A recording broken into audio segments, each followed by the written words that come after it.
Assalamualaikum warahmatullahi wabarakatuh. Halo teman-teman semua, bagaimana kabar hari ini? Masih tetap semangat untuk belajarnya kan? Harus tetap semangat. Oke, pada video kali ini kita akan membahas materi matematika peminatan kelas 12, yaitu tentang distribusi normal. Apa sih yang dimaksud dengan distribusi normal? Distribusi normal adalah salah satu bentuk distribusi peluang dengan menggunakan pendekatan kurva normal. Apa yang dimaksud dengan kurva normal? Kurva normal di sini diartikan sebagai distribusi yang dianggap merata. Apa sih yang dimaksud dengan merata? Yang dimaksud merata di sini adalah nilai rata-rata sama dengan nilai median sama dengan nilai modus. Oke, di sini ada gambar bentuk kurva normal. Jadi bentuk kurva normal itu seperti ini. Kurva normal juga disebut sebagai kurva lonceng. Kenapa disebut kurva lonceng? Karena dianggap bahwa bentuknya ini mirip lonceng. Untuk yang selanjutnya, kurva ini disebut juga dengan kurva Gauss. Gauss adalah nama orang, seorang matematikawan yang luar biasa. Oke, selanjutnya yang kita bahas adalah sifat kurva normal. Untuk yang pertama, kurva selalu berada di atas sumbu X. Jadi, garis yang merah itu adalah sumbu X, untuk garis yang biru menjulang ke atas itu kurva normalnya. Jadi, benar kan? Kurva selalu berada di atas sumbu X. Yang kedua, bentuknya simetris, rata-rata sama dengan median, sama dengan modus. Jadi, yang dimaksud simetris ini adalah bagian sisi kiri sama dengan bagian sisi kanan. Jadi, untuk bagian kurva yang sebelah kiri itu sama dengan kurva yang sebelah kanan. Jadi, mereka itu sama gitu loh. Yang sebelah kiri sama juga yang sebelah kanan. Untuk yang ketiga, memiliki asimtot datar sumbu X. Apa yang dimaksud dengan asimtot datar sumbu X? Yang dimaksud di sini adalah, ingat kan tadi yang garis biru menjulang ke atas itu kan kurvanya. Nah, itu ketika diteruskan ke kanan atau diteruskan ke kiri, dia itu akan selalu mendekati sumbu X atau mendekati garis merahnya. Tapi garis biru tadi tidak akan pernah menyentuh garis merah ya teman-teman. Jadi mereka itu tetap mendekati, ditarik terus tuh mendekati, tapi tidak akan menyentuh sumbu X. Itu yang dimaksud asimtot datar sumbu X. Untuk sifat yang keempat adalah luas di bawah kurva adalah 1. Oke, kembali lagi ke sifat yang kedua. Tadi kan bentuknya simetris ya teman-teman. Simetris tadi kan diartikan sebagai sisi sebelah kiri sama dengan juga sisi yang sebelah kanan. Maka dari itu berhubungan juga dengan sifat yang keempat ini, yang artinya luas di bawah kurva adalah sama dengan 1. Karena bentuknya simetris, maka luas yang daerah sebelah kiri adalah setengah, maka luas daerah yang sebelah kanan juga setengah. Sudah paham kan teman-teman? Oke, sekarang kita lanjut ke bentuk umum fungsi peluang. Untuk rumus bentuk umum fungsi peluang adalah fx sama dengan 1 per tau akar 2pi dikali E pangkat setengah x min mu kuadrat per tau. Aduh, mungkin kalian pasti berpikir, aduh rumusnya kok ruwet banget sih. Jadi tenang ya teman-teman. Untuk sum X tadi itu diartikan sebagai nilai variabel acak. Untuk mu tadi diartikan sebagai rata-rata.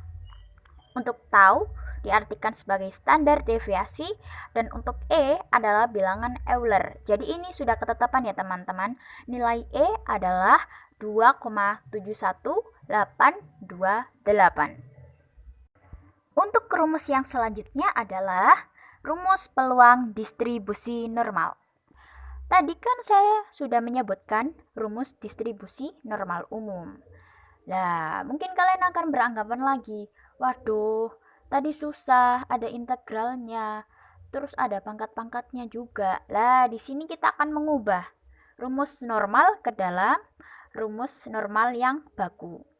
Oke, peluang X antara X1, X2 sama dengan integral X1 sampai X2 1 per tau akar 2pi dikali E pangkat min setengah X min mu per tau kuadrat. Lah, di sini kan pangkatnya mungkin kalian akan beranggapan ini susah gitu kan. Untuk susah menghitungnya, maka kita distribusikan Z yang tadi ya teman-teman. Kita distribusikan. Ingatkan tadi Z sama dengan X min mu per tau.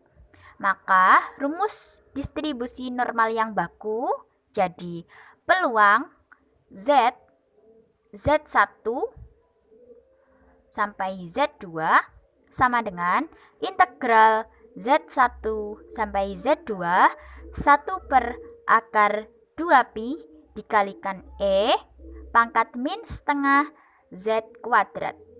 Sampai di sini paham ya teman-teman? Oke. Selanjutnya, kita akan membahas tentang cara menghitung peluang pada distribusi normal.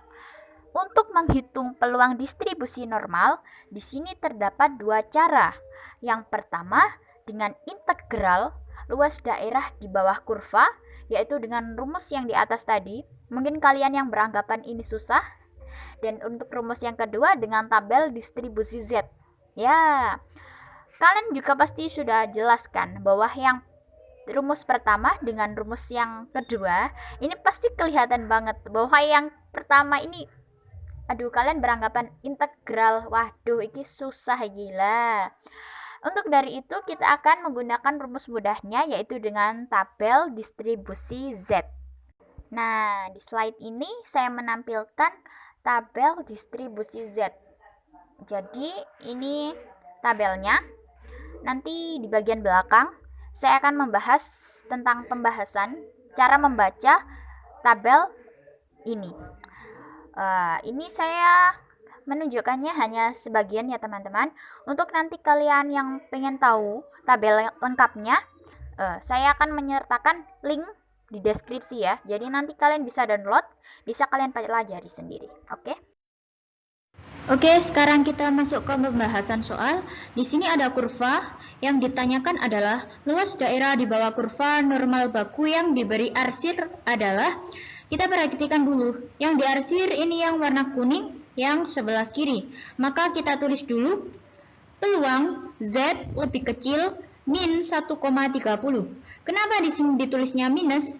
Karena yang diarsir ini yang sebelah kiri ya teman-teman. Jadi nilainya minus.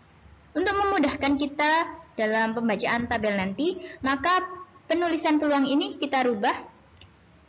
Jadi peluang Z lebih besar min 1,30 dan Z lebih kecil 0.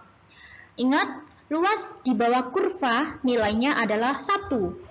Dan maka dari itu nilai sebelah kiri sama dengan juga nilai yang sebelah kanan. Maka 1 dibagi kanan dan kiri, maka sebelah kiri nilainya 0,5, maka sebelah kanan nilainya juga 0,5.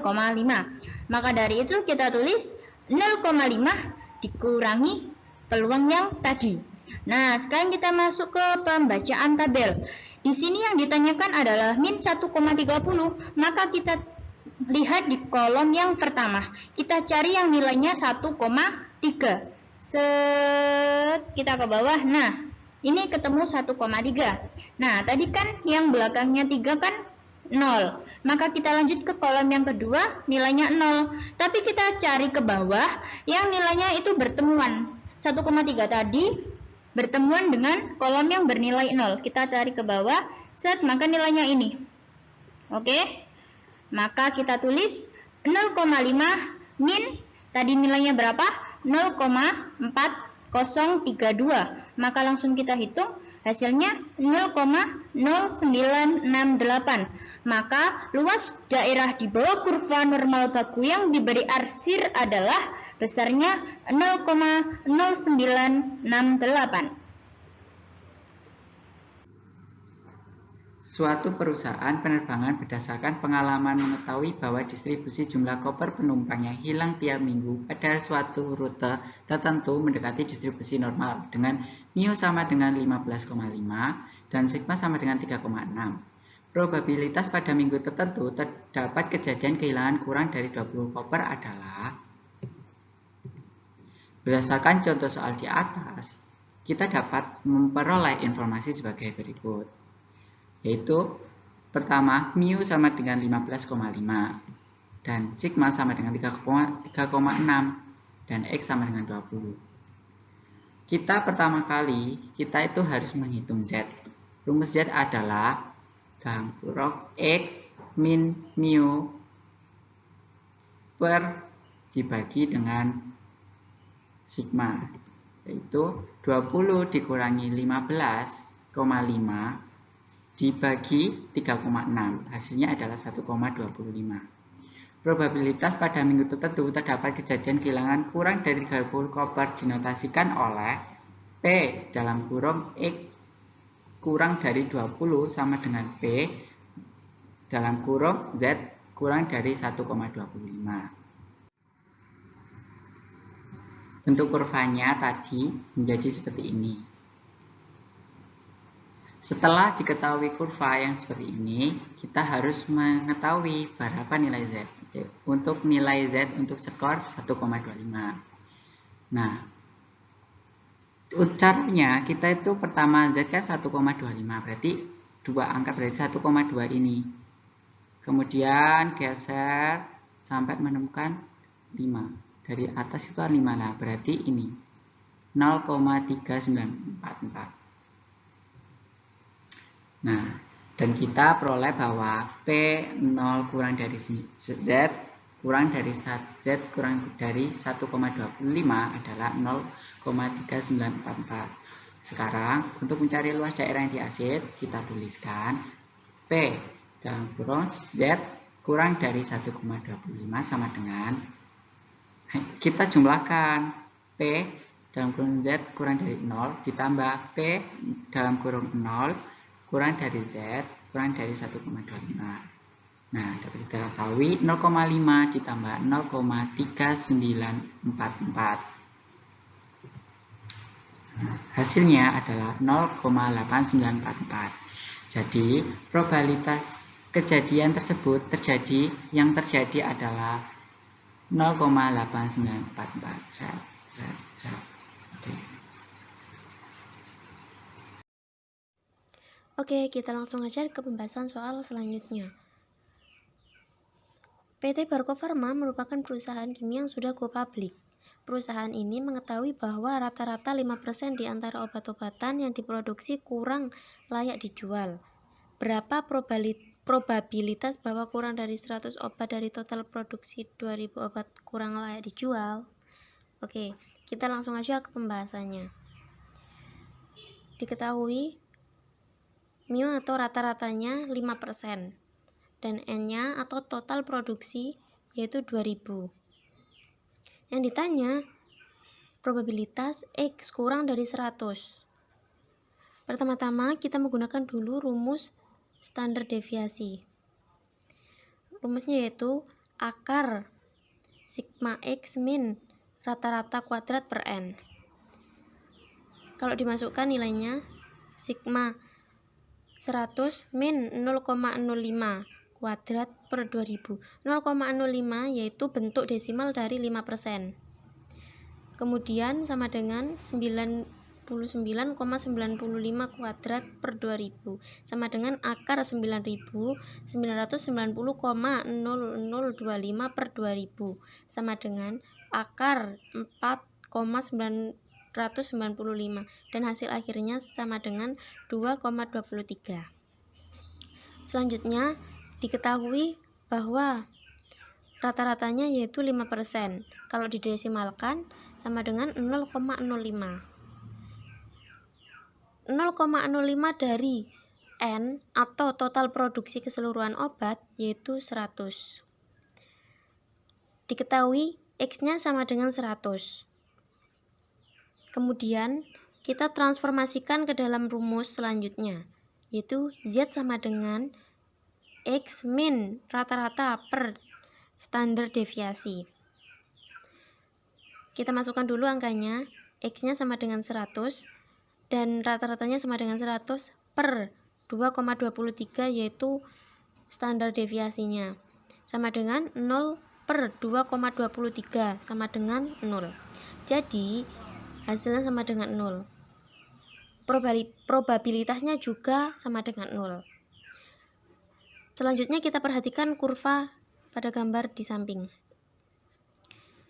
Ini kurvanya ke arah kiri. Jadi minus. Oke, kita masukkan dulu. Probabilitas X kurang dari 100 sama dengan 0,5 min 0 sama dengan 0,5. Jadi, berapa probabilitas bahwa kurang dari 100 obat dari total produksi 2000 obat kurang layak dijual? Jawabannya adalah 0,5.